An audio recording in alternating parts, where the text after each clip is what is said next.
Every stage of people-pleasing. Most people think people-pleasing is kindness, a sign of generosity, a sign of empathy, a sign of being a good person. But beneath the surface, people-pleasing is often something else.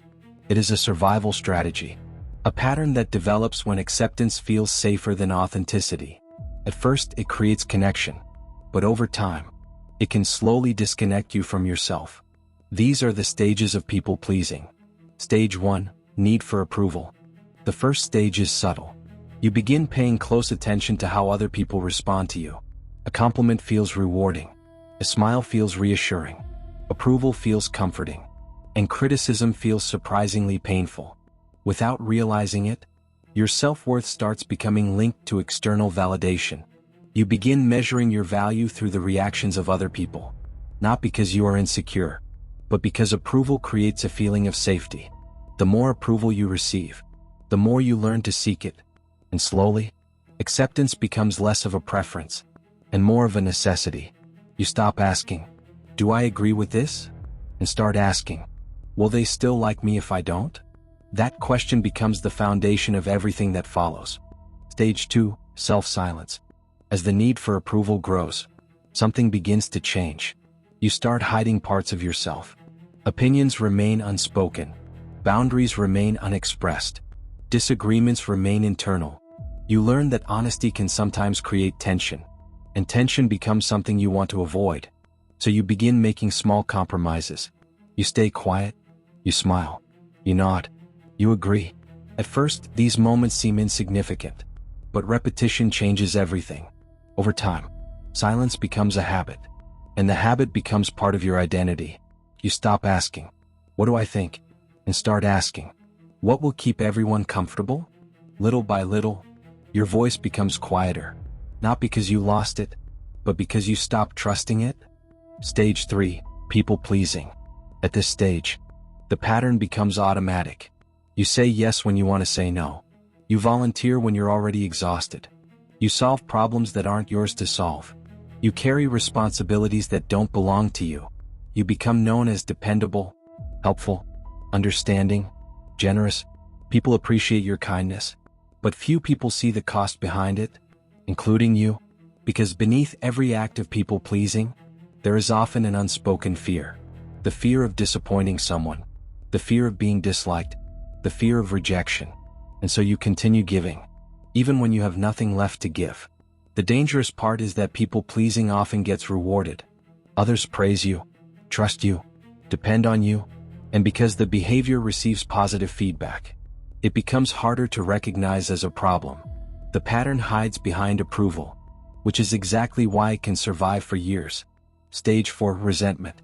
Eventually, the emotional bill arrives. You spend years helping, supporting, accommodating, sacrificing, and at some point, you begin to notice something uncomfortable. The effort is rarely returned. The support is rarely equal.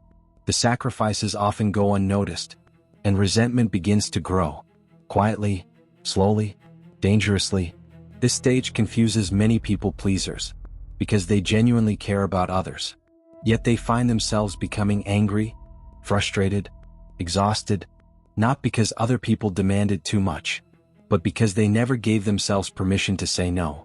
Many people-pleasers reach a point where they feel trapped, not by others, but by the expectations they helped create. The more they give, the more they feel obligated to keep giving, and the cycle becomes increasingly difficult to escape. The anger feels directed outward, but often, its roots are much deeper. Stage 5. Identity loss. This is the final stage, and perhaps the most painful. After years of adapting yourself to meet the expectations of others, a difficult question emerges. Who am I? You know what everyone else wants. You know what everyone else needs. You know how everyone else feels. But your own desires become harder to recognize. Your preferences become unclear.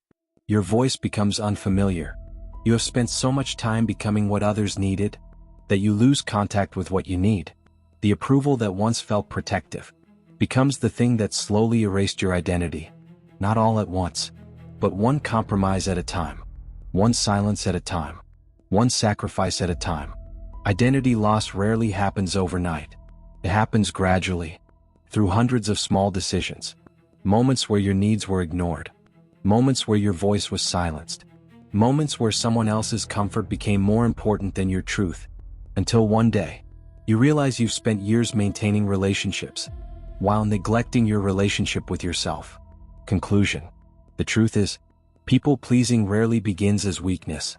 Most of the time, it begins as adaptation, a strategy for belonging, a strategy for connection, a strategy for emotional safety.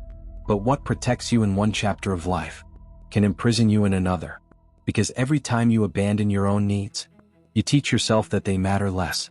Every time you silence your own voice, you move further away from yourself. And eventually, the person you worked hardest to please becomes everyone except yourself. Awareness is where the pattern begins to break, because once you can see the pattern, you stop confusing it with who you are. And that's where change begins. This has been another psychological archive from ArchiveNeural.